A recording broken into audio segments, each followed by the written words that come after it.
మీరు పోలీస్ స్టేషన్ల చుట్టూ ఎన్నిసార్లు తిరిగినా ఎఫ్ఐఆర్ లాడ్జ్ చేయట్లేదా? మీకు వేరే ఆప్షన్స్ లేవా? మీకు 3 ఆప్షన్స్ అవైలబుల్ ఉన్నాయండి. ఒకటి వచ్చేసి ఈఎఫ్ఐఆర్. ప్రతి స్టేట్‌కి ఒక సెపరేట్ పోర్టల్ ఉంటుందండి. మీరు ఇంట్లోనే కూర్చొని online through EFIR through FIR lodge చేయించొచ్చు. సెకండ్ వచ్చేసి మీకు జీరో ఎఫ్ఐఆర్. నార్మల్‌గా క్రైమ్ ఏ జ్యూరిడిక్షన్‌లో జరిగితే ఆ జ్యూరిడిక్షన్ పోలీస్ స్టేషన్‌లోనో కంప్లెయింట్ ఇయ్యాల్సి ఉంటుంది.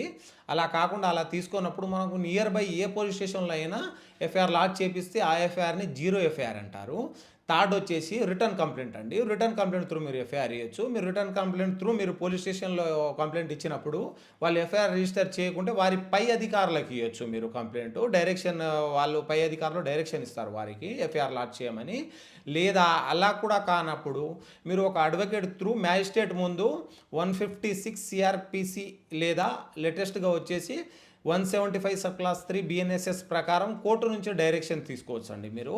డైరెక్షన్ పోలీస్ వాళ్ళకి కోర్టు డైరెక్షన్ ఇస్తుంది. అప్పుడు పోలీస్ వారు ఎఫ్ఐఆర్ లాడ్జ్ చేస్తారు.